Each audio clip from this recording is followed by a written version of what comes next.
जब हुमायूं गुजर का ताकुब करते हैं, अब ताकुब जब करते हैं, जब इसको हिरासत में ले लिया गया, किस तरह लिया गया, जेल में जाने के बाद ये सुधरा नहीं, इसने जेल में जाने के बाद भी ऐसे से काम किए हैं जो कि नाकाबिले बर्दाश्त थे।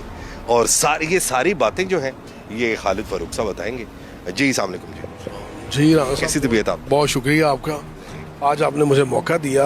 हुमायूं गुजर के बारे में पुलिस रिकॉर्ड के मुताबिक इसके जो मर्डर थे ना वो दर्जनों में थे, मगर जो हमारे ज़राए बताते हैं कि इसकी तादाद इससे कहीं ज़्यादा थी।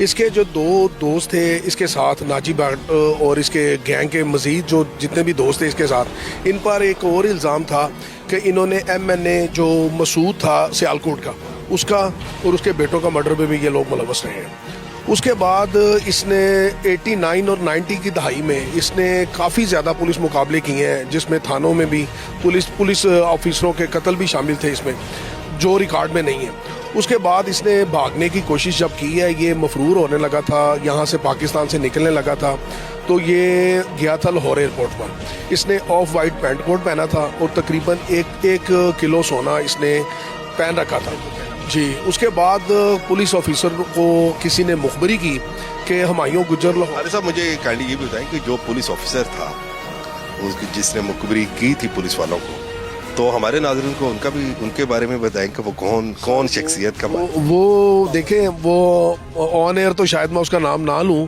मगर इतना पता है कि CIA का एक साबिक पुलिस इंस्पेक्टर है जो रिसेंटली रिटायर हुआ है। उसने मुखबरी की पुलिस को, एक DIG को, कि हुमायूं गुजर लाहौर एयरपोर्ट से निकलने लगा दुबई के लिए जी। तो जब उधर उस वक्त के DIG थे, उन्होंने फिर इधर एयरपोर्ट सिक्योरिटी फोर्सेस से रब्ता किया। उन्होंने बताया कि ऐसे इस ना का बंदा ऐसे कपड़ों में मलबूस है, वो यहाँ से निकल रहा है। तो हुमायूं गुजर क्योंकि जल्दी में था वहाँ से एयरपोर्ट पे, उसने बोर्डिंग अपनी करवा ली थी और वो जहाज़ में था। तो जहाज़ में बैठने के बाद जब जहाज़ रनवे पे था तो एयरपोर्ट सिक्योरिटी फोर्सेस ने पुलिस हुकाम के मुताबिक उन्हें वहाँ से रोका, फिर उसे बुलाया, उसे चेक किया। इस दौरान पता चला कि जो पैसेंजर थे वो भी काफ़ी तसबदस का शिकार थे कि पता नहीं हमारे त्यारा अगवा होने लगा है या क्या होने लगा है। फिर उसे जब पुलिस ने पकड़ा, पुलिस ने दोबारा कॉल की अपने मुखबर को, उसने तस्दीक की कि ये हुमायूं गुजर है। उसको गिरफ्तारी के बाद इन्होंने देखे, इतना हाई प्रोफाइल बंदा था कि उसे गिरफ्तार करने के बाद इससे तफ्तीश नहीं की गई, इसे सीधा गुजरांवाला जेल में मुंतकिल कर दिया गया।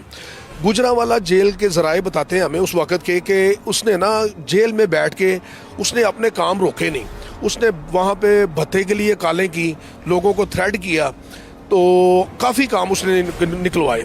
मगर उसके बाद ना, जब आपको पता है कि उस दौर में पुलिस मुकाबलों का एक सिलसिला शुरू हो गया था, फिर नाजी भट्ट इसका एक साथी था, इससे और लाहौर पुलिस का एक अफसर था, वो इसे लेके आया हुमायूं गुजर और नाजी भट्ट को वहाँ से जेल से इनको निकाला गया था। नाजी भट्ट और हुमायूं गुजर को जेल से निकालते हैं, वो गालिबन जो पुलिस ऑफिसर था जो अब दुनिया में नहीं है, वो गालिबन नवीद सईद था। नवीद सईद इनको जेल से निकालता है। कहते हैं कि अमामिया कॉलोनी रावी रेहान के पास फिर इनको हलाक कर दिया गया।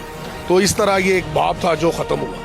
जी नाज़रीन, जैसे कि आपने सुना कि हुमायूं गुजर कहते हैं कि जी वक्त के जो इनकाउंटर स्पेशलिस्ट था जिसका नाम था नवीद सईद, उसने जब हुमायूं को और नाजी को जेल से जब निकालता है ना, निकालने के बाद जब वो अमामिया कॉलोनी वहाँ पर लेके आते हैं, जब इसका मुबैना पुलिस मुकाबला करने लगे, कहते हैं कि जब नाजी भट्ट को पुलिस पार करने लगी है ना, तो नाजी भट्ट के ना शलवार गीली होगी, और शलवार गीली होगी। गीली होने के बाद ना फिर हुमायूं गुजर ने जब नाजी भट्ट की शलवार गीली देखी ना, देखने को ने कहा, बटा ओए खच्ची मारी, ओए इन्ने कतल किते, इन्ने कतल करन तो बाद जो तो अपनी मौत की बारी आई है, ओए गंद मार देते, ओए सीना तान के मुकाबला कर।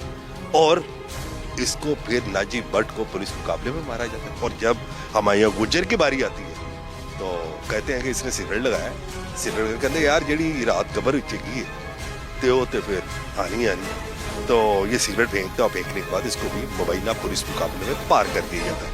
लेकिन कहानी का बाब यहाँ खत्म नहीं होता।